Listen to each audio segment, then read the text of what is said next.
Good morning po mga kaibigan, mga kapatid, kadoming po. Mag-share po ako sa inyo ng kaalaman tungkol po sa pag-harvest. Meron po kasi ritong fish pan na aarbisin na ang mga kanyang mga pakawala o kanyang mga alaga. Samahan po natin sila kung paano po sila mag-harvest o ulihin ang kanilang mga alagang mga isda, hipon. Tara po.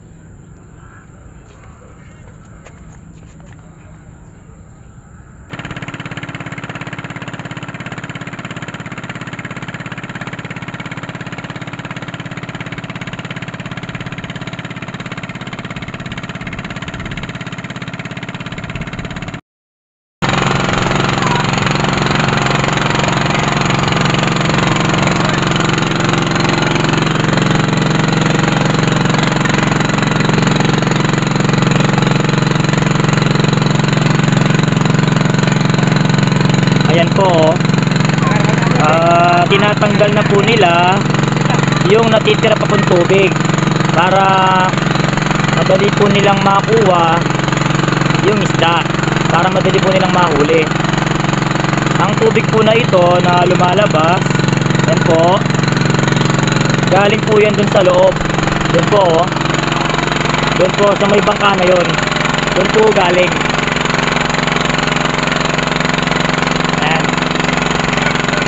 Kailangan pa po yung tanggalin hanggang matuyo para mabilis po nilang makakuha ng mga isda at mga hipon. Aabangan po natin yan. Babalik po tayo.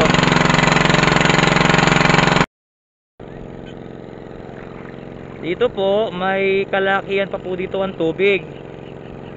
Hindi po pantay ang lupa ng bukid na ito. Doon po banda sa parting may ibon na yon, tuyo na po doon, wala na pong tubig doon. Dito lang po ang malaki ang tubig. Yan lang po. Bali sa ngayon po tinatanggal na po yan. Kung narinig nyo po yung air cool na diesel engine o yung bangkang may motor, yun po ang kanyang pump, yun po ang nagpa-pump. Sinisipsip po niya ng tubig dito. Puntahan pa po natin ng mas malapitan yung tao na yun, yung may hawak na kuryente. Yan, doon po tayo.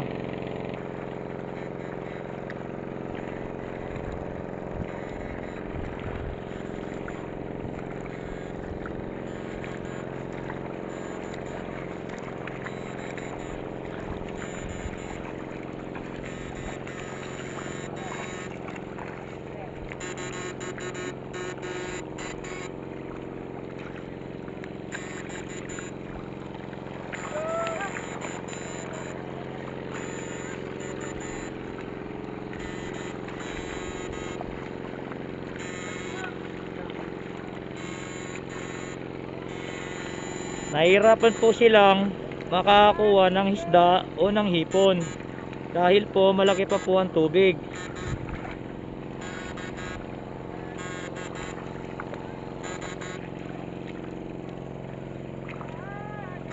Ang paraan pong ito ay ginagawa po nila ito para inuunti-unti po nila yung isda, para mamaya po hindi na po sila mahirapan pag naano ng tubig,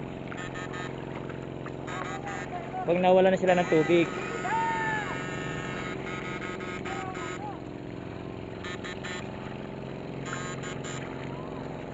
Magbabalik po tayo mamaya pag wala ng tubig.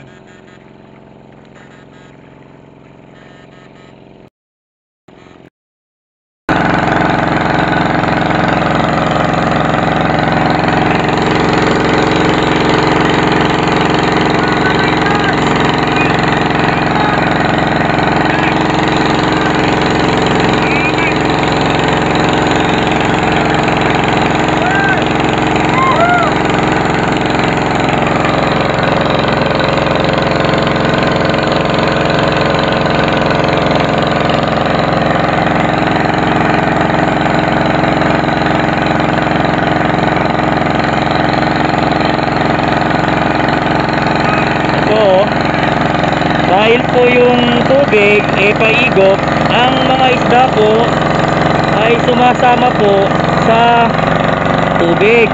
Sumasabay po sila sa agos. Ang ingay po ng makina.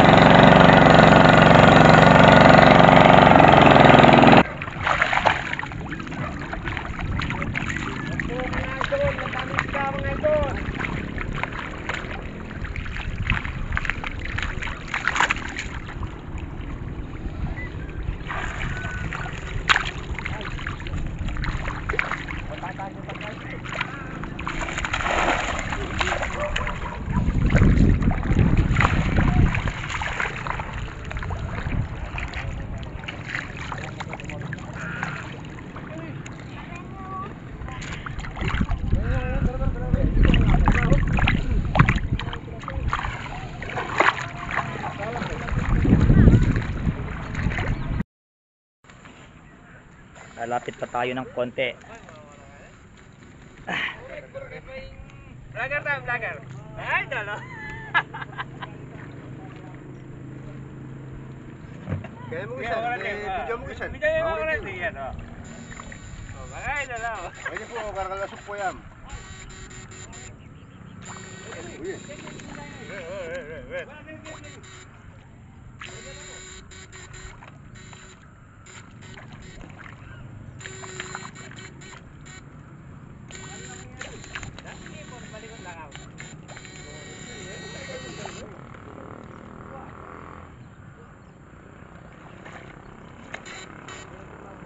Nahuli namin kamo. Ayan na, sinabi na ng aking pare. Shoutout sa iyo, paring Rique. Shout out sa mga nanonood. Yan. Mga ipon. Yan, oh. Sinabi na ng aking pare. Wala, mga ipon, mga idol. Kita ba?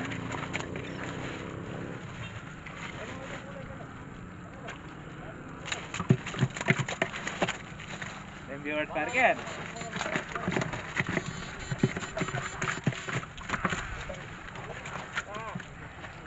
Kita ba? Idol, yan.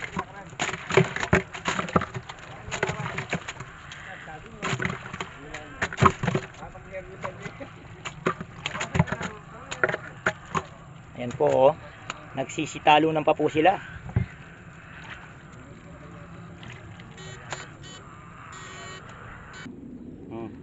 Yan po, kailangan po ng yelo pagka kayo po ay mag-a-harvest. Pre, no. Mga mukha din. Ito po yung paunang nilang nakuha. Oh. Yan po, oh. Mga ipon po. Yan po yung paunang nakuha nila. Ito po yung iba. Banamay. Banamay po ang tawag dyan, no? Ito po, ang tawag po dito, Sugpo. sugpo po yan, no? Sugpo, hindi po sila parehas. Parehas lang sila ng itsura, pero hindi sila parehas ng tawag sa kanila. Ano? Banamay.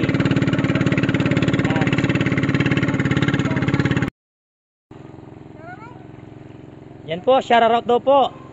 Shoutout? Ano yun? Yan po, bali ang ginagawa po nila dyan ay naghahanda po sila para yung tubig po at isda na nandito, gagamit po sila ng net. Net po at linalagyan po nila ng sukal at kangkong para maging pabigat po. Para yung tubig po at isda matangay po dyan po sa may net. Yan po yung ginagawa nila. Tapos po sasabayan po nila yan ng isang may kuryente. O bali yung natitira po kukuryentehin. Ganyan po ang ginagawa ng nag-a-harvest. Yan po, oh. Lalapit pa po tayo para mas maganda. Ayan po, oh.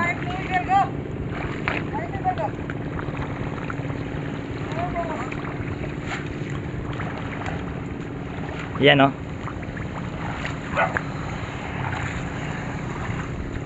Tingnan nyo po yung isa na yon, yung nakasombrero po na may pula. Kahit pagsaksakin mo ng ilang beses, mukhang mabubuhay pa rin. Biro lang po.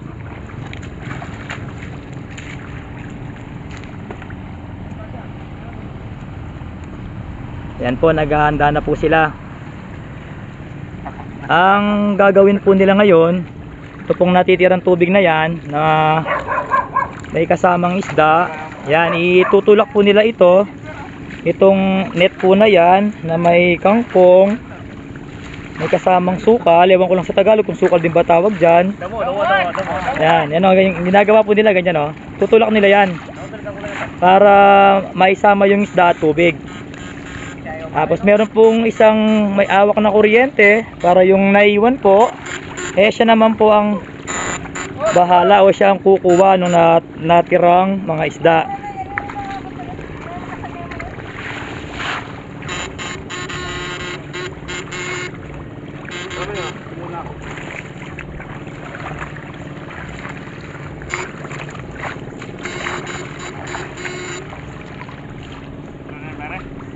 Yan po, naghahanda na po sila.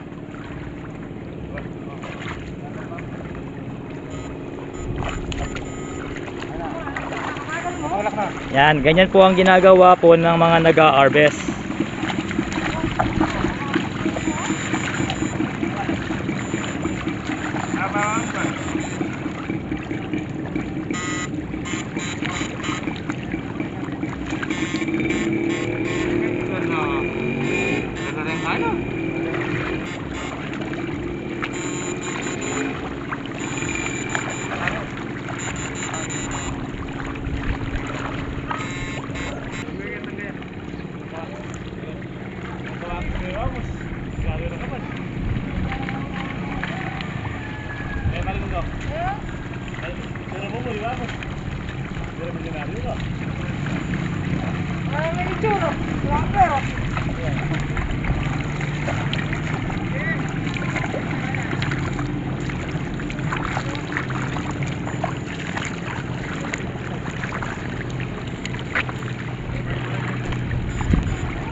Ang dami pong isda doon sa may sulok oh.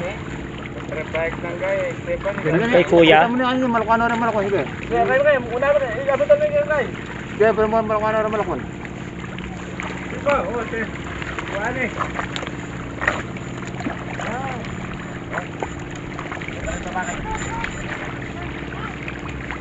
Belga. Oh, shout out sa'yo, Belga. Paring puti, sabihin mo yung kaya sarili. O, ako na sumabi, dali. Paring puti, shout out. Oh, pantagaw, sabihin mo yung sarili mo. Yun, oh. Kaway naman dyan! Shut up! Shout. Ayaw, mga tila rin dyan sa ramen. Ah. Rin dyan sa mga nila po. Ay, nuko, kalat no rin. Ayan, oh. Ayan, oh. Hindi po isda yan, no. Mukha lang po siyang isda. Janitor po ang tawag dyan. Hindi po yan, no. Hindi po yan janitor. Ito po. Baka akala nyo po yun ang sinasabi kong janitor. Yan po, ha. Hindi po si kuya. Naku, suntukin tayo nito. Laki nito. Hindi kakayanin. Dito po sa grupo pong ito ay sila lang po ang merong authorized na kumuha ng isda. Katulad po nitong may hawak na net. Ayan, mga ito po yung may mga authorized na kumuha ng mga isda. Ito. Pagdating po dito sa likod, ito po, hindi na po ito kasama. Mga ibang grupo po ito. Ang kinukuha po nito ay yung mga hindi na po kinuha o nakita ng mga may authorized na kumuha. Yung nahuli po nila ay sa kanila na lang yan. Yan, ganun po dito sa probinsya namin. Ang located po pala nito ay Barangay Takasan po, ano? Dito po sa may Makabebe.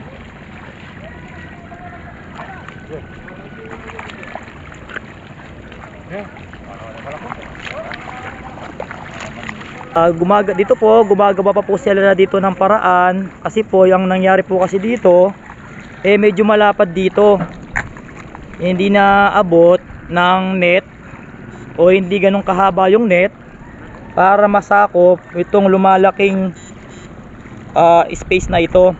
Yan, palapad po kasi yun, malapad yung net po nila, hindi po ganun kahaba.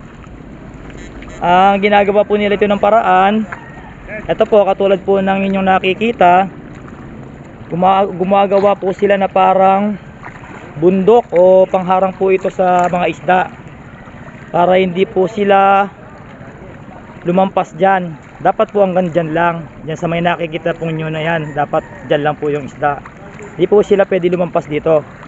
Ito na po kasi ang angganan. Yan po, yan po yung ginagawa nila, oh. Dinidiskartehan nila yung lumalapad na espasyo. Yan, oh.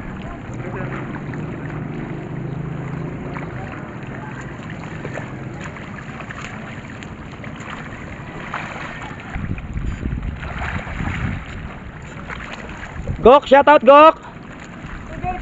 Yan, oh. Sa hindi po nakakaalam, ang tao pong ito ay nakakatalong asawa na. Joke lang po. Dito po, oh. Palaki na naman, palaki po yung ano, gumagawa na naman po sila ng parang harang o pangharang sa mga isda, oh. Dito po lumalaki na naman po yung space. Kailangan naman po gumawa sila uli ng pangharang. Lumalapad po yung mga isda po na kumakalat dito sa parting may tubig. Ginagawa po nila, hinaharangan po nila. Yan, oh. Dito po ay uminto po sila, gawa ng inaayos po itong lumalapad na parte ng bukid. Yung mga isda po kasi nagpupunta po dito sa may tubig, sa parting mababaw. Yan po, oh. Makakalat. Hindi po kasi pwede yung ganyan. Pagka nag-a-harvest ka, kailangan po kaya mong handlein yung mga isda. Hindi dapat po kumakalat. Mahirapan po sila. Ang ginagawa po ng isa na nakakulay blue na to, si kuya, yan, oh, inaarangan niya yung mga isda. Tama naman po ang ginagawa niya para hindi po kumalat yung mga isda, oh. Tingnan nyo po, makakalat po yung mga isda. Mahirapan po kasi sila pagka di po sila gumawa ng arang na gaya nito, gaya po nyan. Tingnan nyo po itong mga isdang ito. Ang tawag po dyan, golden tisam. Golden tis ba tawag dyan? Ang tawag po namin dito ay, ano ba tawag dito, kuya? Ha? Silver ba? Ano ba? Silver. Ayan, oh. Hindi, isda po yan, pero yan po yata yung isdang sa ngayon wala pang pakinabang. Walang panginabang. Pati po yung itong pong isdang ito ay libre na lamang sa ngayon dahil ito'y harvest yan. Ayaw pa po nilang kunin. Choosy pa sila. Maselan pa. Pero sa ibang lugar, ang mga ganitong isda binibili na to. Pero dito po sa amin libre na, hindi pa nila kinukuha. Wow! Dito po, napapansin ko na po na yung may-ari namumroblema dito pagdating dito sa parting ito. Kasi nga po lumalapad nga po yung ano, yung space ng mga isda. Ayan, oh. Yun po kasing nandoon si Ninong, siya po kasi yung may-ari ng lupa. Nag-arkila pala, sorry. Inarkila niya po itong lupang ito para makapag-alaga siya ng mga isda. Yan po, ang lapad po, hindi po kasi pwede ganyan eh. Masyado po yan malapad. Ang kakailanganin niyo po dyan mahabang net, tsaka maraming tao na mag-handle ng net na yon. Dapat po kasi maiksi lang. Ayan, oh, para konti lang po yung tao na kakailanganin at na-handle po yung mga isda.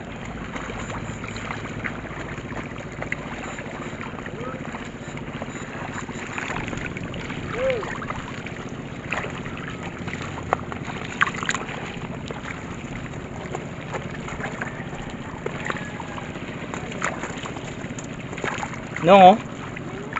Hipon, oh. Yan, oh. Nagsialisan po yung mga taong dating pwesto dito. Gawa po ng yung mga isda po, marami na po dun sa may bungad. Doon po tayo pupunta para makita po natin kung paano po ang ginagawa nila. May kalawakan din po ang fish pond po na ito.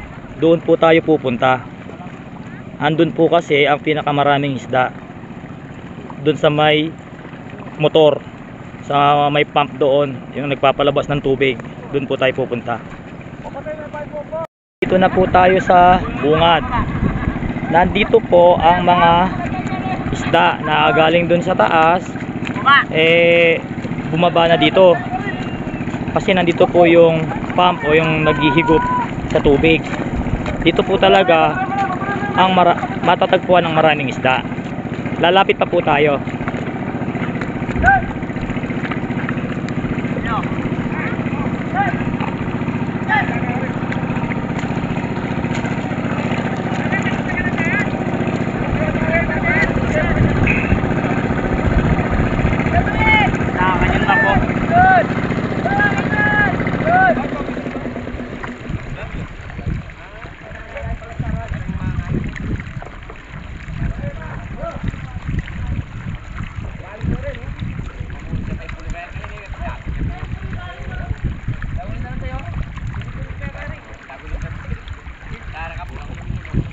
Yan po, galing sa taas po yung tubig na yan.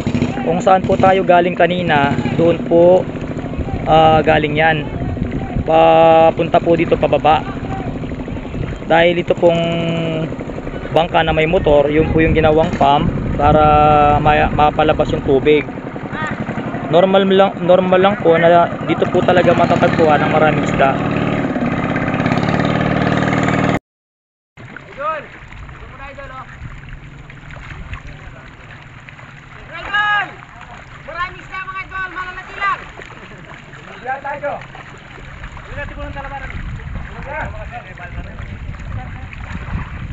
Balik lang, ano kaya? Pagyan na niya papat dyan eh.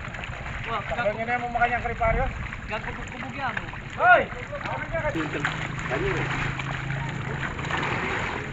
Hindi ko pagyan mo.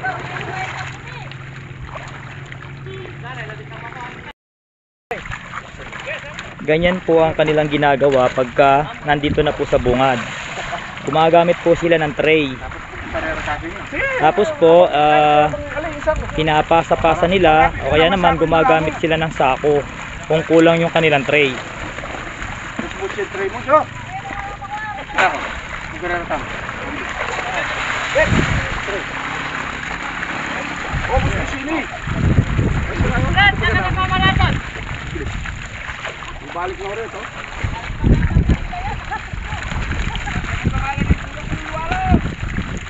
Daming isda po yan.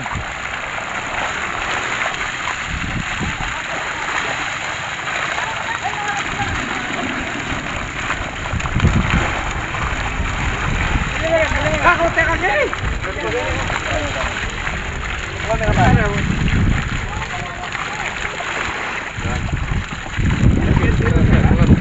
Maliliit lang po ang isda ngayon. Hindi po lumaki. Hindi ko lumaki na ng paring mo. Kulang po sa laki ang isda ngayon. Sige, subukan mo na ako kayo para pangyakewasin kami dito.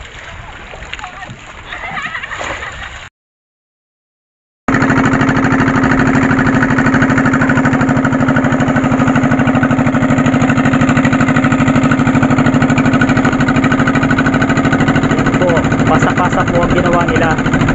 Para tama nga naman, para hindi mapagod sa paglalakad.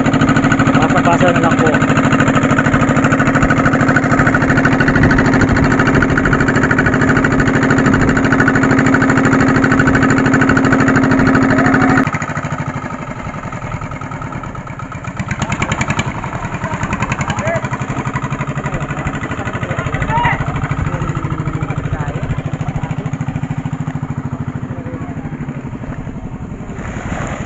Galing po doon, dinalagay po dito sa may net.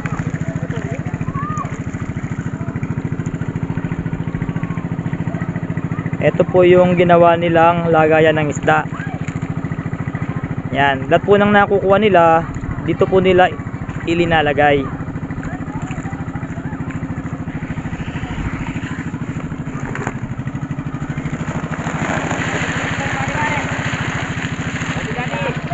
Huwag naman daw para puso.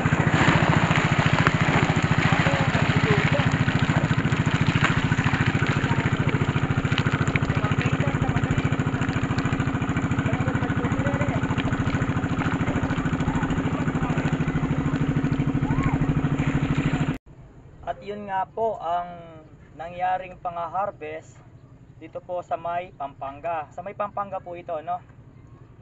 At kung nagustuhan nyo po ang aking ginawang videos, mag-subscribe po kayo sa aking YouTube channel, mag-like po at mag-share. Yun lang po. Salamat po sa panonood.